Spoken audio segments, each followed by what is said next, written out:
நம்ம உடம்புல பல உறுப்புகள்ல வந்து பாத்தீங்கன்னா அழுத்தங்கள் இருக்கு, ப்ரெஷர் இருக்கு. உதாரணத்துக்கு சொல்ல போனீங்கன்னா நம்ம கபாலத்துக்குள்ள ஒரு ப்ரெஷர் இருக்கதான் செய்யும், மூளை உள்ள. அப்போ இந்த ப்ரெஷர் என்ன ப்ரெஷர்? இன்ட்ராக்ரேனியல் ப்ரெஷர் அப்படின்னு சொல்லுவாங்க. கண்ணுக்குள்ளேயும் ஒரு ப்ரெஷர் இருக்கும்.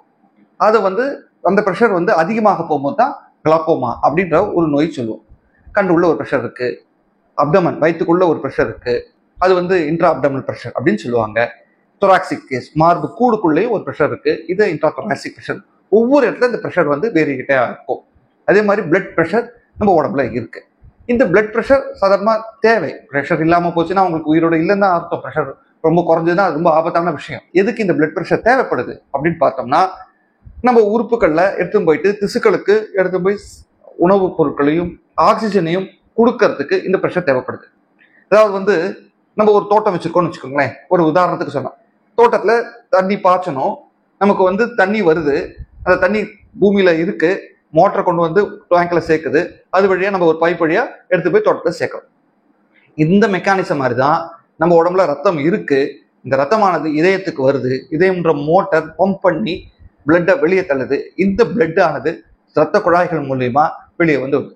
இந்த ரத்த குழாய்கள் மூலியமா இது வெளியே வருதுன்னு போது ஒரு குறிப்பிட்ட அளவுல அழுத்தம் இருந்தாதான் அந்த ரத்தமானது சின்ன சின்ன சின்ன சின்ன ரத்த குழாய்களை போய் வழியா திசுக்களை போய் அடைய முடியும். இது ஒரு ப்ரெஷர் தேவைப்படுது.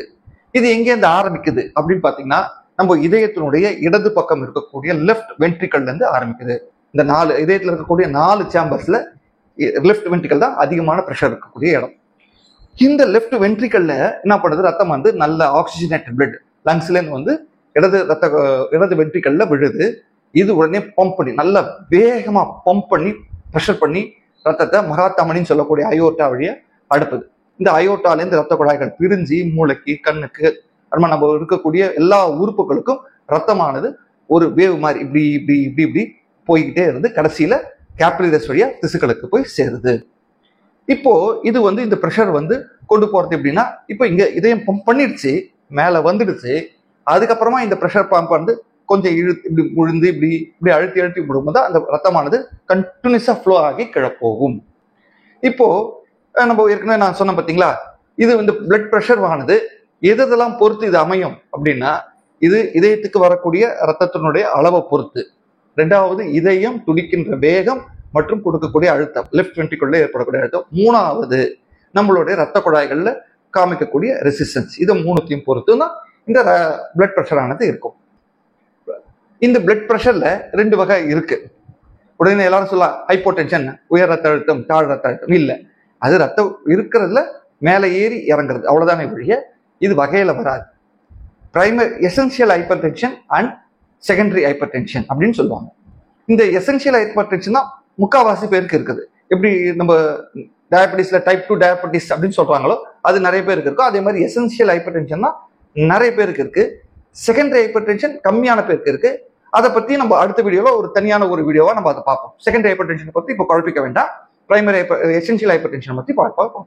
இப்போ நம்ம ஒரு குழாயில தண்ணி வந்து ஃபோர்ஸா வரணும், நம்ம பைப்பை பிடிச்சிக்கிட்டு இருக்கோம், கொஞ்சம் தள்ளி போய் விழணும், நம்ம கொஞ்சம் ஃபோர்ஸா வரணும்னா நம்ம என்ன பண்ணுவோம்? குழாவை கொஞ்சம் ப்ரெஷர் கொடுத்து அழுத்துவோம். அப்போ என்ன ஆகும்? உடனே தண்ணி தள்ளி போய் விழும், கொஞ்சம் வேகமாகவும் வரும். இப்போ அது மாதிரி நமக்கு வரக்கூடிய தண்ணி அளவே கம்மியா இருந்ததுன்னா, மோட்டார் சரியா ஒர்க் பண்ணல, சரியா பம்ப் பண்ணலன்னா நமக்கு என்ன ஆகும்? ப்ரெஷர் குறைஞ்சிடும். சில சமயம் மோட்டார் வந்து நல்லா வேகமா புஷ் பண்ணி தண்ணியை தள்ளுது அப்படின்னா நமக்கு தண்ணி ரொம்ப வேகமா தண்ணி வந்து விழும். இதுதாங்க, அவ்வளவுதான். இதே மாதிரிதான் இதயம் வேகமா தள்ளும் போது ரத்த ப்ரெஷர் அதிகமாகலாம். இல்லையா, இதயத்துக்கு வரக்கூடிய ரத்த அளவு அதிகமாகும் போது ப்ரெஷர் அதிகமாகலாம். இல்லைன்னா ரத்த குழாய்கள்ல ஒரு ரெசிஸ்டன்ஸ், ஒரு எதிர்ப்பு தன்மை வரும்போதும் பிபி ஆனது அதிகமாகும், பிளட் ப்ரெஷர் ஆனது அதிகமாகும். 3 இடத்துல நடக்குது இந்த மெக்கானிசம்.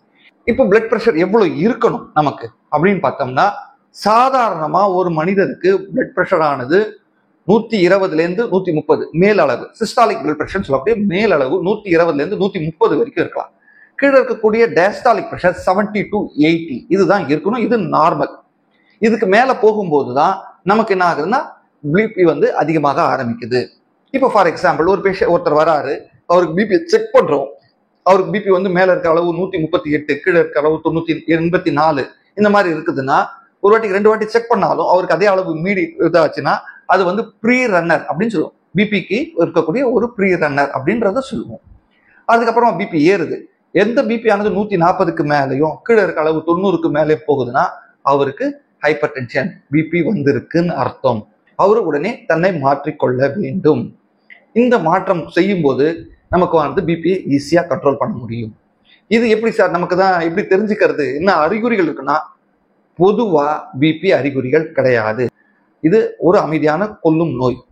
இது டாக்டர் கிட்ட போய் செக் பண்ணிக்கும் போது தான் தெரியும். சரிங்க சார், எனக்கு பிபி இருக்குது, நான் எப்போ போய் செக் பண்ணிக்கலாம் அப்படின்னும் போது அதுக்கான ரிஸ்க் ஃபேக்டர்ஸ் இருக்கு. நம்ம ரிஸ்க் ஃபேக்டர்ஸை ஒன்னொன்னா பார்ப்போம். முதல்ல நமக்கு இருக்கக்கூடிய பரம்பரை, நம்ம அப்பா அம்மாவுக்கு இருக்கக்கூடிய பிபி இருக்கு, நம்ம கூட இருந்தவங்களுக்கு பிபி இருக்கான்னு பார்த்துக்கணும். ரெண்டாவது, ஆண்கள் அதிகமாக பாதிக்கப்படுவார்கள் தென் லேடிஸ். ஸோ ஆண்களாக இருந்தால் இன்னும் ரிஸ்க் ஃபேக்டர் அதிகமாகுது. ரெண்டாவது, மென்டல் ஸ்ட்ரெஸ், நிறைய மன உளைச்சல் இருக்காங்க. இப்போ ஆஃபீஸ் ப்ரெஷர் இருக்கு, சில பேருக்கு டார்கெட் ப்ரெஷர் இருக்கும், நான் எவ்வளோ இது பண்ணலாம், இதை பற்றியான மென்டல் ஒரிஸ், ஸ்ட்ரெஸ். நாலாவது, அவருடைய உணவு பழக்க வழக்கங்கள், உணவுல அதிகமான ஜங்க் ஃபுட்ஸ் எடுத்துக்கிறாரு, ஹை சால்டட் ஃபுட் எடுத்துக்கிறாரு. இது அடுத்து இன்ஆக்டிவிட்டிஸ், பிசிக்கலி இன்ஆக்டிவா, ரொம்ப செடென்டரி, ரொம்ப நேரம் உட்காந்துக்கிட்டே இருந்து வேலை செய்யறவங்க, இவங்களுக்கு ப்ரெஷர் கண்டிப்பாக கூட ஆகும். அண்ட் தென் ஒபிசிட்டி, நல்ல உடம்பு வெயிட் போட்டிருக்காங்க, நிறைய குண்டா இருக்காங்க, அவங்களுக்கு இருக்கும். ஃபைனலாக நமக்கு வந்து தூக்கமின்மை, தூக்கம் ராத்திரி ரொம்ப நேரம் முடிச்சுட்டு இருக்காங்க, டியூ டு ஒர்க்காக இருக்கலாம், இல்லை சும்மா நாளும் சோஷியல் மீடியாஸோ ஏதோ வேற ஏதோ ஒரு பார்த்துட்டு ரொம்ப நேரம் தூங்காமல் இருக்கிறாங்க. அந்த மாதிரி தூக்கமின்மையும் பிபியை அதிகப்படுத்தலாம். அண்ட் தென் ஸ்மோக்கிங், ரொம்ப மோசமான விஷயம். இந்த டொபக்கோ யூஸ், ஸ்மோக்கிங்னா பீடி சிகரெட் பிடிக்கிறது மட்டும் இல்லை, வாயில புகையில அடக்கிறது, பொடி போடுறது, இந்த மாதிரி டொபக்கோ யூஸும் கண்டிப்பாக பிபியை அதிகப்படுத்தும். ஸோ நம்ம இதில் எது நமக்கு இருக்கு? ஏதோ நான் உட்காந்துட்டே இருக்கேன் சார், எனக்கு ஸ்ட்ரெஸ்ஃபுல்லாக இருக்கு, நான் ராத்திரியில் ரொம்ப நேரம் முடிச்சுட்டு இருக்கேன், ஜங்க் ஃபுட் சாப்பிட்ற, ஏதாவது ஒன்று இருந்தாலும் ஃபேமிலியோட சேர்ந்து ஒன்று இருந்தாலும் நம்ம போய் மருத்துவரை அணுகிறது நல்லது. இப்போ பார்த்தீங்கன்னா இந்த ரிஸ்க் ஃபேக்டர்ஸில் மாடிஃபைபிள் ரிஸ்க் ஃபேக்டர்ஸ் தான் எல்லாமே. ரெண்டே தான் நான் மாடிஃபைபிள். ஒன்று ஜெனட்டிக், ரெண்டாவது மேல் ஜெண்டர். இது ரெண்டு நம்மளால மாற்ற முடியாது.